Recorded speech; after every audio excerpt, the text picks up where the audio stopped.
नमस्कार दोस्तों, स्वागत है एक बार फिर से आपका अपने परिवार एग्री उत्तम में। तो दोस्तों, इस वीडियो में हम बहुत ही महत्वपूर्ण बात करेंगे आप लोगों से। तो सबसे पहली बात, अगर दोस्तों आप हमारे चैनल पर नया हैं तो आप हमारे चैनल को सब्सक्राइब कर लीजिए। तो बिना समय गवाए बढ़ते दोस्तों अपने वीडियो की।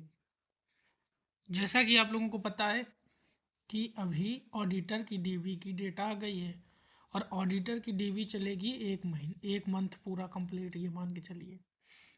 तो अब बात आती है एजीटीए की डीवी की। ठीक है, अब बात आती है एजीटीए। आपका जो एजीटीए है उसके साथ में वीपीओ है, फिर आ जाएगा जूनियर असिस्टेंट जेई की, और उसके बाद फिर आ जाएगा आपका, हाँ फिलहाल में यही तीन है, तीन मेन जो हैं आपकी। और भी एक है, एक जूनियर इंजीनियर वाली जो है उसको छोड़ देते हैं अभी फिलहाल में, इन पर बात करते हैं। तो दोस्तों बात क्या है कि डीबी को लेकर क्या जानकारी निकल के आ रही, तो दोस्तों डीबी को लेकर एक जानकारी ये निकल के आ रही है कि एक जो नोटिस है, एक पत्र आयोग की ओर से शासन को भेजा गया है। ठीक है, अब उस पत्र में डीबी ऑनलाइन या ऑफलाइन को लेकर जो है मेन, तो उसमें कहा गया है डीबी ऑनलाइन कराने के लिए बात रखी गई है।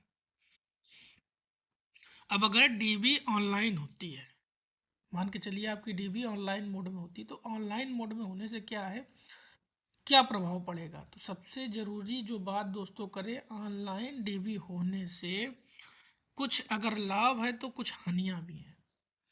सबसे बड़ी बात, ऑनलाइन जब डीबी होगी आपकी, तो जो फर्जी डिग्री वाले हैं, फर्जी फर्जी है या अपेयरिंग वाले हैं, अपेयरिंग वाले स्टूडेंट हैं, ठीक है, या और भी कोई समस्या है, मिसमैच वाली चीज़ें हैं, तो वो सब क्या होंगे, बाहर हो जाएंगे। ठीक है, अब यहाँ जब ये बच्चे बाहर होंगे तो क्या होगा, कुछ ना कुछ तो आपका कटाव पे भी असर पड़ेगा। अब दूसरी मेन बात करें तो ऑनलाइन डीबी में लोग डीबी स्किप कम करेंगे, ये समझ लीजिए आप। ठीक है, जो फर्जी वाले हैं वो तो डर की वजह से नहीं कराएंगे, डीबी छोड़ देंगे। लेकिन बाद बाकी जो ऑनलाइन डीबी कराएगा वो डीबी ऑनलाइन स्किप नहीं करेगा और क्या करेगा, अपनी डीबी कराएगा। फिर क्या होता है कि अन्य उसके किसी दूसरे में हो जाता है, दूसरे या किसी में हो जाता है अन्य में, तो वो क्या करेगा, यहाँ पर जब ये ऑनलाइन डीबी हो जाएगी उसके बाद क्या आएगा, 3446 बच्चों को ऑफलाइन में बुलाया जाएगा। तो जब आपका ऑनलाइन डीबी कंप्लीट हो जाएगा तो उसके बाद आयोग क्या करेगा, आयोग आयोग बुलाएगा 3446 बच्चों को,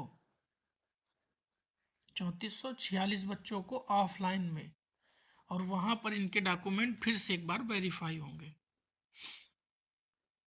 तो यहाँ तो एक क्लियर क्रिस्टल चीज़ ये निकल के आ रही, जो फर्जी वाला मामला है वो तो सारा हट जाएगा यहाँ से।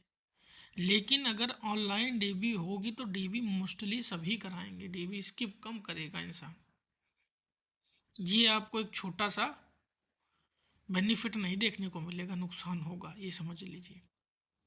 तो दोस्तों सबसे बड़ी बात क्या है, जैसा कि राजस्थान गवर्नमेंट कर रही है, राजस्थान गवर्नमेंट आप जानते हैं राजस्थान में क्या है, एग्रीकल्चर सुपरवाइजर के नोटिफिकेशन आने वाला है। और उस नोटिस से पहले क्या है कि राजस्थान गवर्नमेंट सबके डॉक्यूमेंट अपलोड कराएगी। अब जब वो डॉक्यूमेंट अपलोड कराएगी तो क्या होगा, इसका असर तो दिखेगा ही ना, सीधा सीधा। जब मान लीजिए आप डॉक्यूमेंट अपलोड करेंगे, जिसके डॉक्यूमेंट में गड़बड़ होगी, दिक्कत होगी, या डिग्री फर्जी है या कुछ और भी है, तो वो सब क्या होंगे, बहाल कर दिए जाएंगे। तो इन सभी को लेकर एक नोटिस देखने को मिला है। तो दोस्तों हम आपको वो नोटिस ही दिखाते हैं बिना समय गवाए। आइए दोस्तों नोटिस की ओर बढ़ते हैं।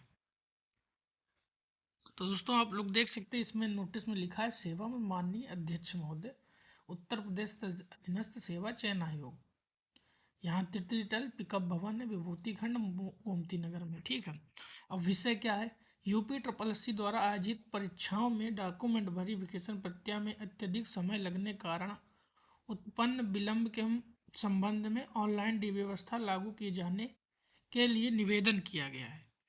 आपका ये क्या है कि आयोग की तरफ से शासन के लिए निवेदन किया गया। अब यहाँ देखते हैं मेन क्या है, तो यहाँ लिखा है, यदि वर्तमान डीबी प्रणाली में कोई सुधार नहीं किया गया तो पेट 2025 से संबंधित किसी भी भर्ती की अंतिम नियुक्ति दिसंबर 2026 से पूर्व संभव प्रतीत नहीं होती है, जो लाखों अभ्यर्थियों के भविष्य के साथ अन्याय होगा।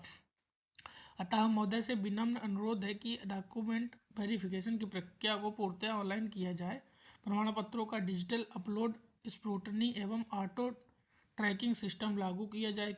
केवल अंतिम चरण में सीमित, यहाँ देखिए लाभ लिखा साफ साफ, केवल अंतिम चरण में सीमित अभ्यर्थियों को ही फिजिकल वेरिफिकेशन हेतु बुलाया जाए। डीबी के लिए स्पष्ट समयबद्ध एवं चरणबद्ध कैलेंडर पूर्व से घोषित किया जाए। ठीक है।